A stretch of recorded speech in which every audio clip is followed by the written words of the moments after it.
He breathed on them. That's how the Holy Spirit came down. He breathed on them. The world is on fire. Every major city in the United States is being protested now by the symbol of justice, law, and what's supposed to be good in our land. I had a beautiful sermon prepared about the coming of the Holy Spirit. Happy birthday, church. That's what today is supposed to be. The messages are profound. One of my dear fellow seminarians from Union Theological Seminary that I had a great deal of respect for, Reverend Alan Dickens, who convinced me to take that Job class that I almost failed, posted yesterday a little challenge to his fellow ministers. I know some of you have written a last-minute sermon on a Saturday. Today's the day to do it. So the old sermon that was done on Wednesday is gone. Alan has been at 2 protests in Cincinnati.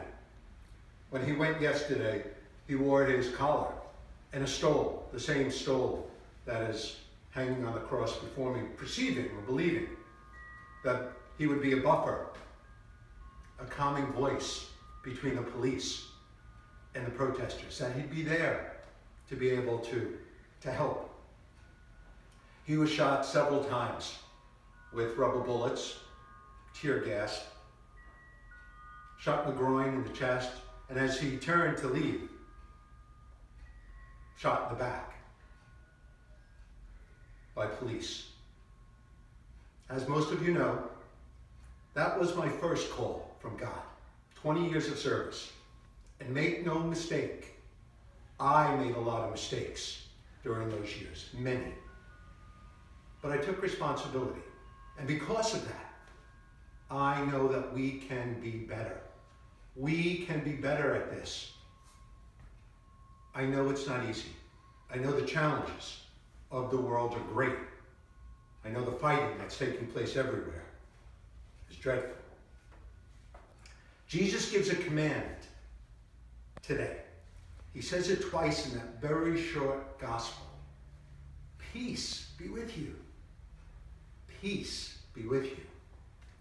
When I was a kid, growing up in the 1970s, when protests reigned throughout the land, the sign that I saw over and over again was this sign: peace, not war. And as a kid, I thought, oh, that's kind of a good idea. But it still sparked protests and challenges. When the National Guard went to Kent State University, and they weren't using rubber bullets, students died. City of New York in flames last night. Thank God no one was killed. At least 30 police officers injured, just as many civilians. Allegedly none serious. Police cars set ablaze. Peace be with you has changed a little bit. No justice, no peace. No justice, no peace. It's not the first time we've said this. This gospel that I read today starts off with a very interesting commentary. When Jesus comes to the disciples, they're hiding in their room. They're locked away in fear. The gospel tells us they were in fear of the Jews. For centuries, this is the birth of anti-Semitism. Catholic schools taught us as children to be careful of the Jews with terrible, terrible lessons and mistakes. There are so many people in the margins. Of course, right now, Black Lives Matter. So do blue lives. So do all lives. So do women. When Jesus comes to the upper room, the disciples are there with Mary. One of the women are there.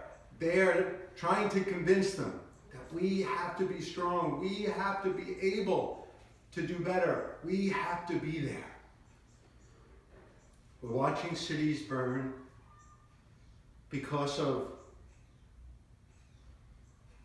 letter of St. Paul that Diane wrote.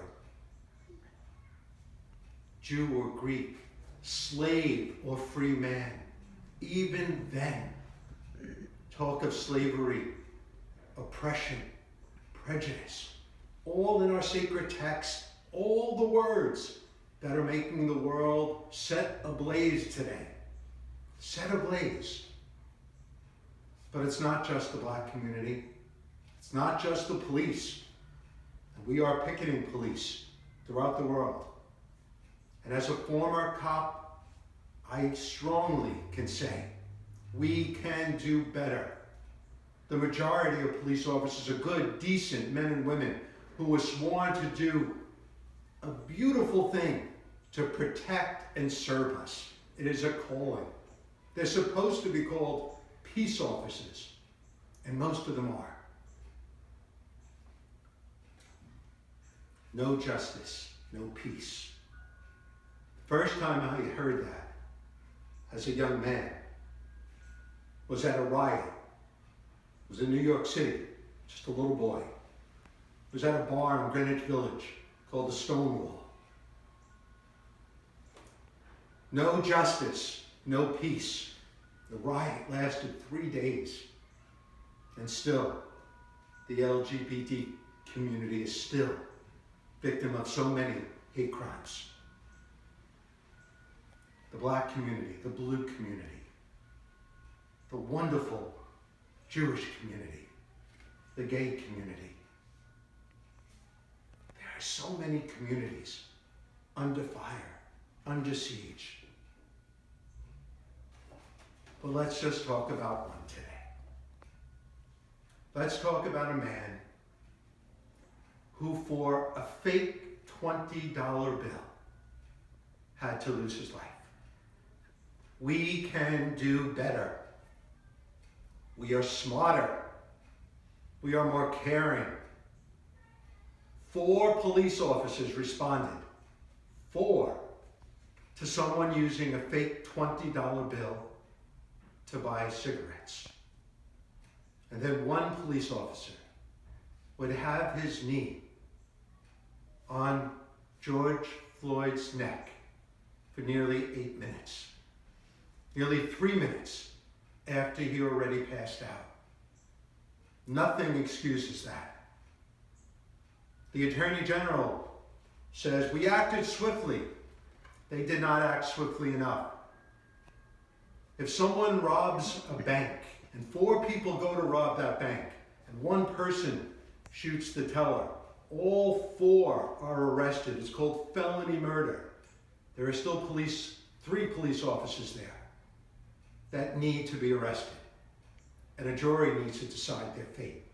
Not me, not you, a jury of their peers. But the evidence will prevail.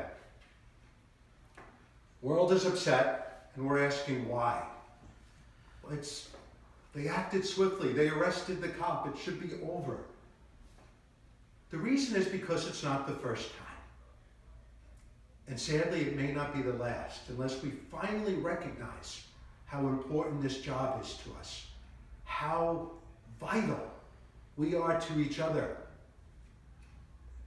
When we need help, we have to feel confident and secure in calling the police. And the police do come, and that is a beautiful gift, but we want them to come and protect us all.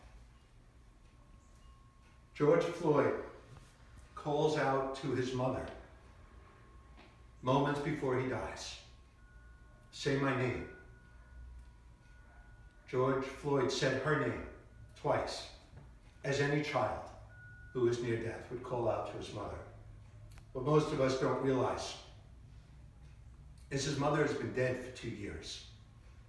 I wonder how close to that veil of death, that maybe George's mom was right there too, saying, come on, son, I'm taking you to a better place. Say my name, George Floyd. But I also want to say the names of Eric Gardner, of Michael Brown, of Tamir Rice, a 12-year-old shot for a BB gun, for Tony Robinson, for Eric Harris, for Walter Scott, for Alton Sterling, for so many people that can't breathe, for so many people that we are sworn to protect and serve that have lost their way. Last year, 1,004 people were shot and killed by police in the United States. More were killed than any other nation in the country. Last year, there were 48 police officers that were shot and killed in the line of duty. Amnesty International tallies not only statistics, but standards and rules and ideas. The United States of America is the only industrial nation that does not have a standardized rule for the use of deadly force in America. We have 50 different ways of being able to use deadly force. It is decided by the Attorney General of each state. In 8 states in the United States, police officers can shoot and kill you for inciting a riot. That is archaic. The way we can do better is by coming together as a nation, listening to one another, being forgiving and understanding, and then coming to the table just like we're going to celebrate Mass at, and making new rules, and being a civilized, caring police department. Police Commissioner Shea, the New York City Police Department, is renowned for his community policing strategies and a theory called de-escalation, to calm things down. That's what the New York City Police Department is trained at. He said at his press conference both last night and this morning, it's hard to de-escalate when someone throws a brick at your face. I know that. But I think it's time to put down our bricks, to put down our guns, and start listening, and let the Holy Spirit come down upon us so we can breathe again, so we can be the nation we are called to be. God bless you all.